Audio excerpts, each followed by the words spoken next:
Hello and welcome to the news on Procyon Radio and Television. My name is Nifemi Onbio. First, a quick look at the headlines. Tinubu to sign 4 tax bills into law today. EWEI amplifies gender-based violence fight with peer-to-peer learning. NSC debunks Ofili's allegiance switch rumors. And now full details of the news. President Bola Tinubu is scheduled to sign 4 groundbreaking tax reform bills into law today, Thursday, an action set to significantly transform Nigeria's fiscal and revenue framework. The 4 critical pieces of legislation, the Nigerian Tax Bill, the Nigerian Tax Administration Bill, the Nigerian Revenue Service Bill, and the Joint Revenue Board Bill, have already been passed by the National Assembly following extensive consultations with various interest groups and stakeholders. According to a statement from presidential spokesperson Bayo Onanuga, the presidential assent ceremony at the presidential villa in Abuja will be witnessed by a host of high-ranking officials. These include the Senate President, the Speaker of the House of Representatives, the Senate and House Majority Leaders, the chairman of both the Senate and House Committee on Finance, the chairman of the Governors Forum, the chairman of the Progressive Governors Forum, the Minister of Finance and Coordinating Minister of the Economy, and the Attorney General of the Federation. Once operational, this new tax law is anticipated to significantly overhaul tax administration in Nigeria, leading to increased revenue generation for the government, an improved business environment, and a critical boost in both domestic and foreign investment. In its ongoing commitment to combat gender-based violence and champion women's rights, the Empowering Women for Excellency initiative recently conducted a peer-to-peer learning session in Kasuwan, Magani. This falls under Together We Can project. Uche Brown, the primary focal person for the project, explained the innovative approach. For today, we are actually having our peer-to-peer session with the women in Kasuwan Magani. So actually the section is the 30 beneficiaries in Kasuwan Magani. They are bringing additional 30 women, that is one woman bringing one other woman in their community. And what they are doing now is kind of the train-the-trainer approach, where they teach the other women what they've learned, ranging from the basic concept of ending violence against women and girls, also knowledge of their rights, also referral pathways, and talking about what they've experienced as the Together We Can project from the implementation till now, and also encouraging the other women in all these aspects, knowing that since they benefited, these other women too should be part of it, having that knowledge. And we also expect that as these 30 have brought these other 30, there should be a ripple effect in the community, whereby they go into their community, pass this same message of ending violence against women and girls and intersectional discrimination, also talk about their right as women and girls, because every human being has right as is embedded in the Nigerian Constitution. One of the program's beneficiaries, Blessing Yusuf, from the Kasuwan Magani community, shared her personal experience and the transformative impact of the project. And in the process of the program, they teach us how to be independent.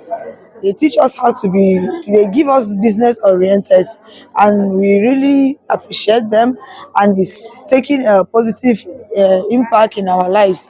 And we believe that those that we brought today, they will impact positively in this program as we do too.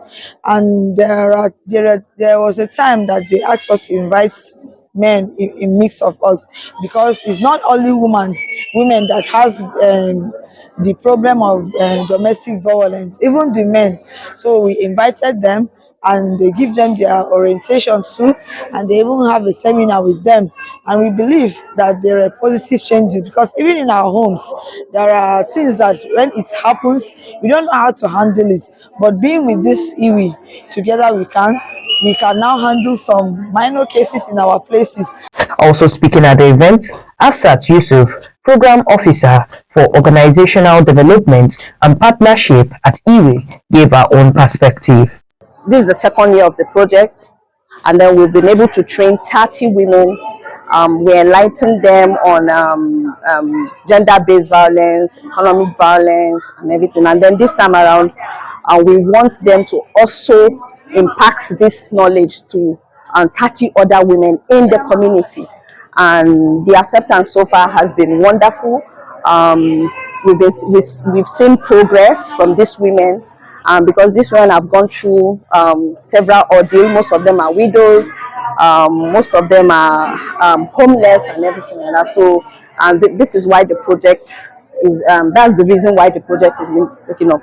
So for now, we are experiencing these women that were being taught, trained to also impact this knowledge to other 30 women in the community, so it's spread around. And the Together We Can project continues to serve as a beacon of hope, equipping women with skills for advocacy, leadership, and self-reliance. It's creating a strong grassroots movement against gender-based violence and laying the foundation for long-term societal change. A startling revelation has emerged from the National Drug Law Enforcement Agency, Oyo State's command, indicating that approximately 4 to 5 out of every 10 undergraduates in the state are involved in drug use. This alarming statistic was disclosed by the state's NDLEA commander, Olayinka Joe Fadili, during the command's rally held on Wednesday to commemorate the 2025 International Day Against Drug Abuse and Illicit Trafficking, also known as World Drug Day.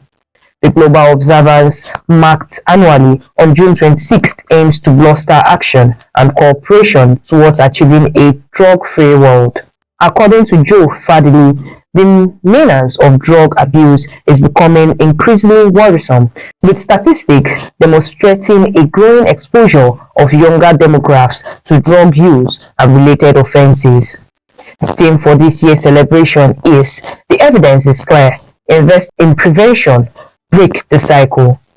The NDLEA boss emphasized that the 2025 campaign underscores the critical need for coordinated long-term action to disrupt the cycle of organized crime and drug trafficking.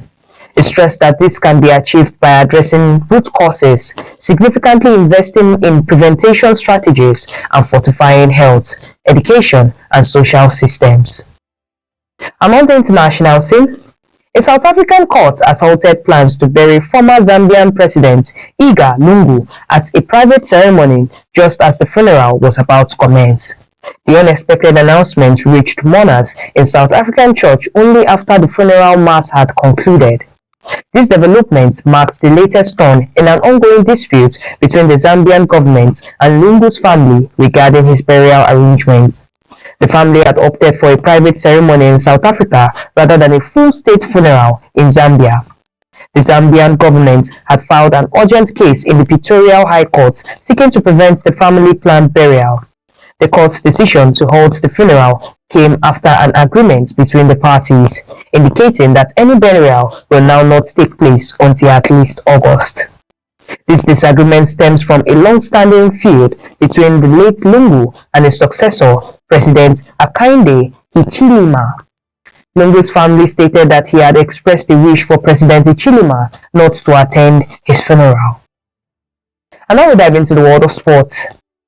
The Director General of the National Sports Commission, Honorable Bukola Olopade, has reaffirmed that Favour Ofili remains a Nigerian athlete, dismissing recent speculation about her purported switch of allegiance to Turkey. Speaking at the World Press Conference on Wednesday for the Confederation of African Athletes Under-18 and Under-20 Championship in Abuja, Olopade, who also charged the local organizing committee, categorically stated that there has been no official confirmation of any nationality change for the elite sprinter. The NSCDG further revealed that Ofili was among 69 athletes who received financial grants from the Commission in April 2025, underscoring her active participation in national development programs. The statement comes amidst circulating reports suggesting that Ofili, a multi-time national champion and international medalist, was in the process of transferring her allegiance to Turkey, a claim the NSC has now firmly denied. Up next is the entertainment news. Popular Nigerian socialist and businessman Cubana chief priest has filed a defamation lawsuit against NDLEA, a Kenyan woman who publicly claimed to be the mother of his 2-year-old son. The controversy began approximately 6 months ago when RT accused chief priest of neglecting his paternal responsibilities. In a video widely circulated on social media, Erlin alleged that a brief romantic encounter with chief priest in April 2022 resulted in her son's pregnancy. She further claimed that all attempts to reach him after giving birth proved futile as he had blocked her across all communication channels. In response to the allegations, Cubana chief priest vehemently denied ever meeting Ati. Following his denial, Erlin Ati publicly called for a paternity test, a request which she claims has been met with silence. However, in a new development, a Nigerian lawyer known as DPA Family Clinic shared details of the defamation suit filed by Cubana chief priest against Erlin Ati in Kenya via a Facebook post. And with that, we end the news today on Procyon Radio and Television. My name is Nifemi Onibio. Please don't forget to like and subscribe to our YouTube channel at Procyon TV. You can also follow us across all social media platforms on our unified handle at Procyon TV. Visit our website at www.procyonnews.com to get the latest news updates. On behalf of the production crew, thank you for staying with us and don't forget to keep shining like the star you are.